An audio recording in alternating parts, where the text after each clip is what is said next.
So welcome to LiberalViewer Live, first Wednesday live Q&A. This is the show that I do the first Wednesday of every month, answering questions for my viewers, my subscribers, both the live questions that those of you who've shown up to watch as a live show. You can post questions that I'll be answering. I even picked out a couple of the first questions that were asked before the show started.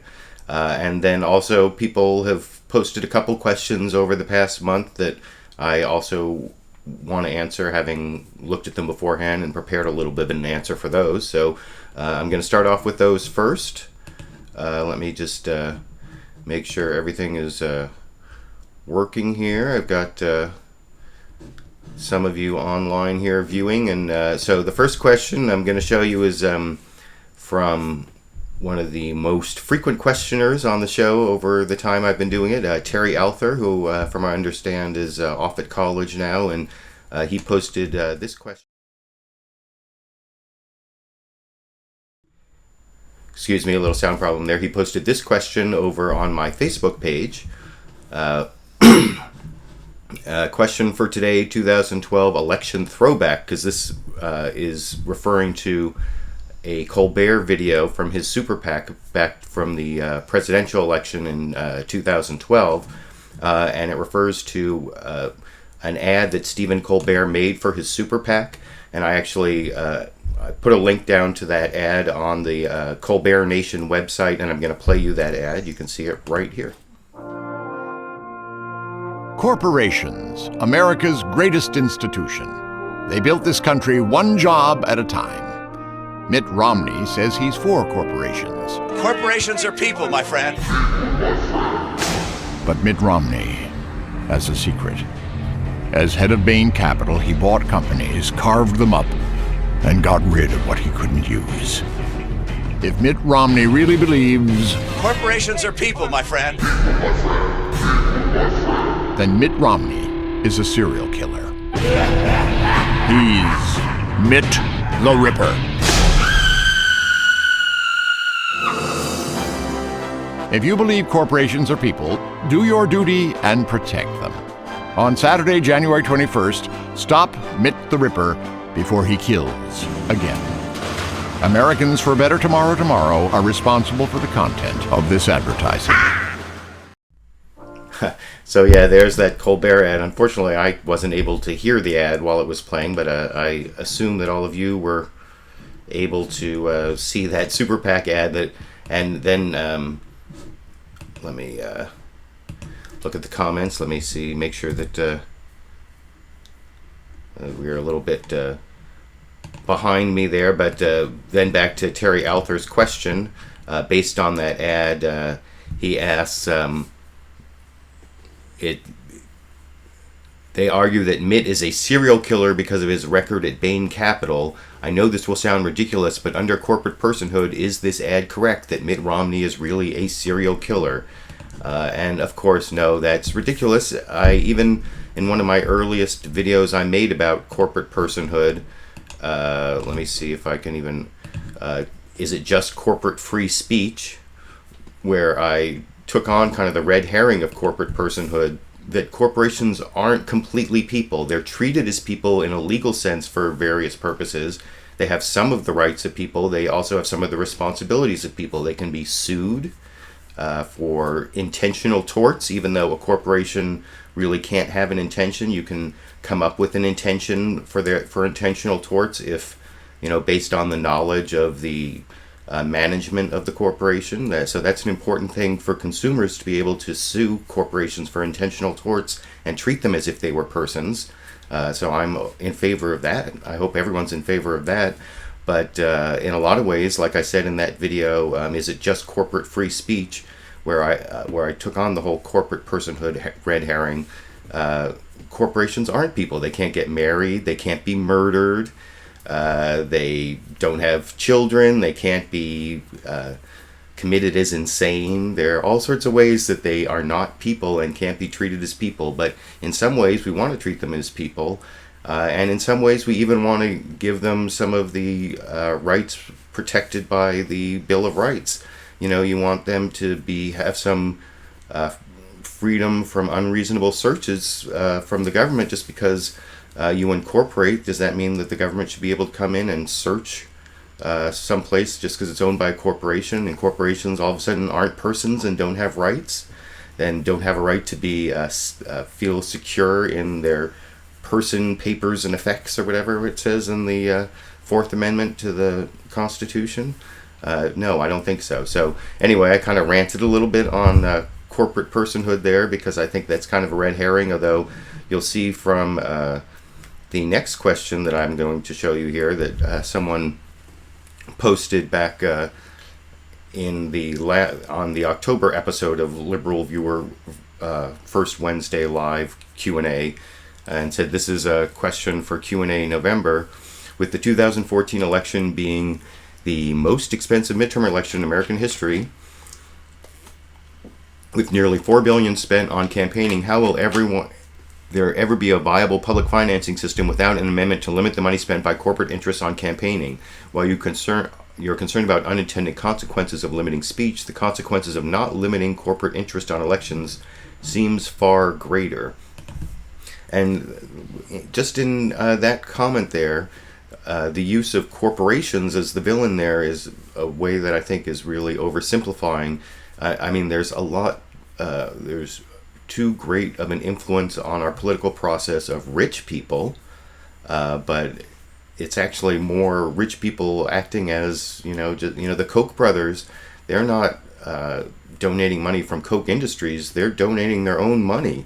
Sheldon Adelson, he's not, he got this money from, owning these casinos, but he's donating his own money. It's not corporations. It's these big rich people that have this big influence, and it actually doesn't all come from Citizens United either. That's I put a link down to this MSNBC segment, All In with Chris Hayes, from I think it was last Monday. He had on someone from the Federal Elections Commission talking about the dark money midterm, and this kind of answers that question from I didn't say the name of the person, Cruz 2, kind of answering the question from Cruz 2. I put a link down to this in the video description. I suggest that people watch it because it gives some of these nuances. He does an interview with a member of the Federal Election Commission, one of the good ones, who talks about how there actually are 8 votes on the Supreme Court that would at least get rid of the dark money, so that people would know there are 8 votes for disclosure. And also a lot of the problems have to do with these groups pretending to be public welfare organizations under 501c4 of the Internal Revenue Code, when they are actually political advocacy groups. And if the Federal Election Commission and the IRS were willing to really enforce those rules as they're written, then it would solve a lot of that problem as well. But anyway, I wanted to answer those questions about campaign finance, which seems to be kind of a perennial issue on LiberalViewer First Wednesday Live Q&A. I don't know why the campaign finance issue comes up again and again. But the next question I have here is sort of a much more general biographical question, also posted back on October 2nd, the day after LiberalViewer First Wednesday Live Q&A in October, over in the comment section there. Which law school and university did you go to, and what things did you put on your application?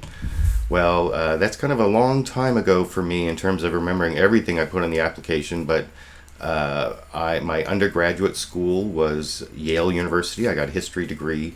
I actually remember my essay that I wrote to get into college was about why I was qualified. I talked about having gone on I went and visited Yale when I was thinking of where I was going to apply, and I talked about how I saw this really erudite graffiti on the bathroom walls at Yale, and then I wrote my essay as to why I thought I was qualified to write graffiti on the bathroom walls at Yale.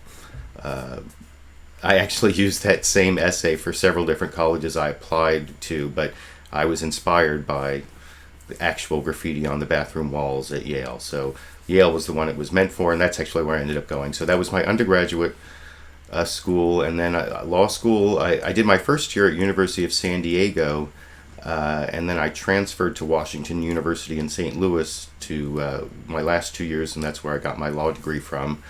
My essay to get into law school, I seem to remember writing my essay on why I am a Kantian deontologist, although I don't really remember the details. It was quite a long time ago. But anyway, I guess that answers that question.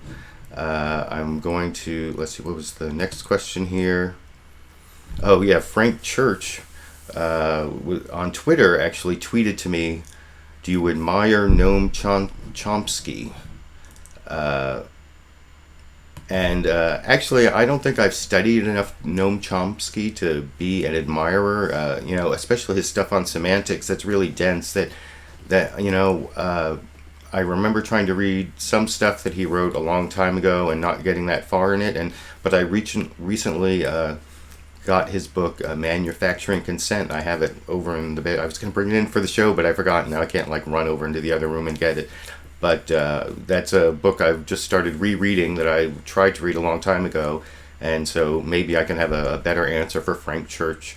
But I can't really call myself an admirer just because I don't think I'm familiar enough with his work to either be an admirer or an opponent. I mean, I know sort of in a very superficial way what Noam Chomsky's ideas are, but I think I'm going to defer answering that question, at least because of all the work I've done on, Fox News bias and media bias. I want to read what he wrote about basically media, the way media is used to control people in this book, Manufacturing Consent, which I just started reading. So maybe I'll have a better answer for Frank Church on that one in the future. Then I picked up a couple questions that people started asking. These are kind of two related questions I noticed down in the comment section at the beginning. First, I told you so posted, "Did Alex Jones win?" This is, I guess, in reference to the election. And Alex Jones, for those who don't know, is kind of this weird conspiracy theory guy. I don't know that much about Alex Jones. He from what I understand, he's kind of like the intellectual heir to Lyndon LaRouche, who 20, 30 years ago had some of these same weird conspiracy theories, like Henry Kissinger and Queen Elizabeth were, working together to deal drugs or something. I don't know exactly. But I've seen, some random Alex Jones clips and read about some of the strange things he said. And I think while Noam Chomsky, I'm willing to give him more of a chance as an intellectual. Alex Jones, I think I've seen enough where I think he's kind of nuts. He kind of reminds me of Glenn Beck, and I know that they have some crossover. And it kind of leads into this last question I took as a question before the show started from Pat Rules 213. My question is, since LV is not running for president, what does LV think about Jesse Ventura running for president in 2016? I actually used to like Jesse Ventura back when he was the libertarian governor of Minnesota, and I thought he was kind of a cool guy and might be sort of the melding of the good things about the right and the left. And excuse me, I have to do a quick Marco Rubio here. But since then, I've seen him do some really weird things. In fact, I think he appeared on the Alex Jones show at one point and was talking about these 9/11 conspiracy theory, the controlled implosion theory or something like that. And didn't he even host a show about conspiracy theories on some cable channel? I'm not so sure about that, but I don't know that much about Jesse Ventura's most recent work, but I think he's kind of gone off the deep end, and I don't think I could be supporting him for president, even though I used to think he was kind of a cool guy when he was the libertarian governor of Minnesota. And so anyway, those are all the questions that I had people asking me before the show started. I see I've got about 15 people, which is about normal for the first Wednesday show. Let me check down in the comment section real quick. There was, before I finish though, or before I get to that, there was one person who sent me a question sort of as a private message and didn't really want me to use it, and I don't like to do anonymous messages, but it was about sort of this Sam Harris Islamophobia issue.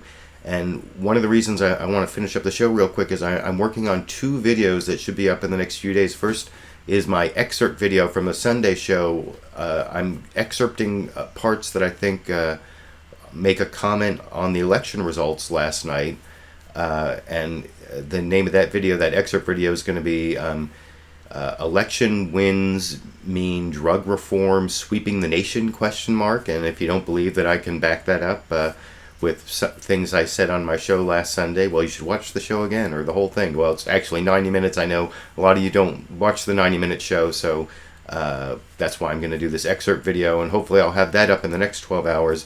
And then I'm also working on this video about this quote from the Sam Harris book here, The End of Faith, that I saw a lot of people sent me this blog post he did claiming he had been defamed by Glenn Greenwald and Reza Eslan by taking his quote from this book here out of context. And I've really researched pretty thoroughly the claim, and I think he's missing the point, that actually he wasn't really taken that much out of context. And that video, which I've mentioned before, I've been working on for about 2 weeks now. And let me see, let me make sure I get the exact title. It's going to be Sam Harris Defamed as Islamophobic by Glenn Greenwald, Reza Eslan, ? That'll be hopefully up by Friday or Saturday, and it kind of answers this anonymous question I got about, my arguments regarding Sam Harris and Bill Maher and Islamophobia. So that will be answered coming up. So let me take a quick look here in the comments section, refresh, and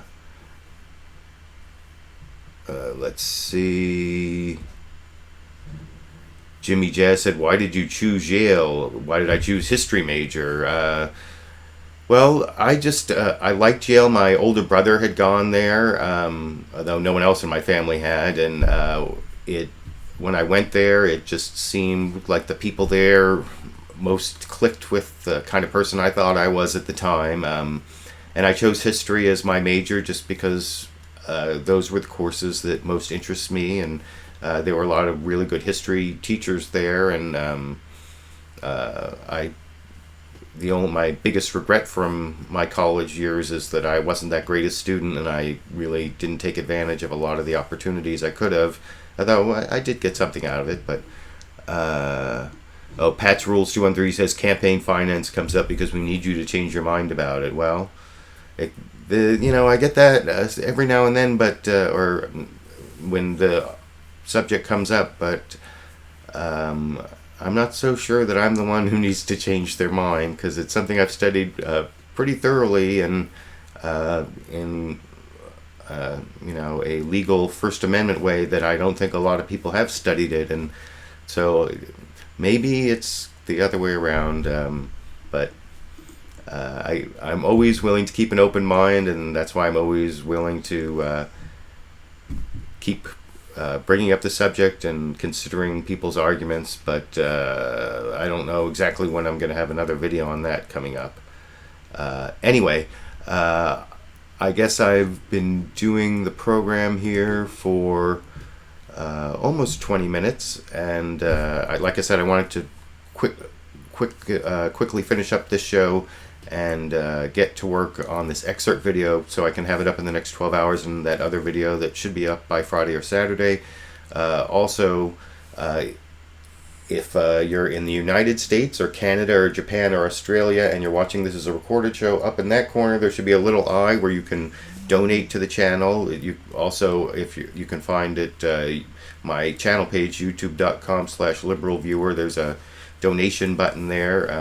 And that helps me continue doing this. I'm really hoping that I continue doing my news analysis shows for 2 more years through the 2016 election, basically exactly 2 years from now. And so the more support I get from my viewers to help make up for some of the lost revenues from YouTube over the last couple of years, the more that I can really consider putting the time to that is necessary to keep putting the shows out every week. So anyway, I thought I would mention that, and also to thank those who over the last month or so have helped me out that way to keep making my videos. And like I said, watch out for that excerpt video that should be up in 12 hours, and LiberalViewer Sunday live clip roundup will be airing as usual. I'm sure there'll be a lot of political guests talking about the takeover of the Senate by the Republicans and what it all means. And so if you're interested in me talking about that, with a lot of clips from politicians on the Sunday morning news shows, and no Saturday Night Live, but I think Real Time with Bill Maher, I'll have some clips from that. So watch that 6:30 p.m. Pacific time on Sunday. And until then, I guess I'll be seeing you all around the internet.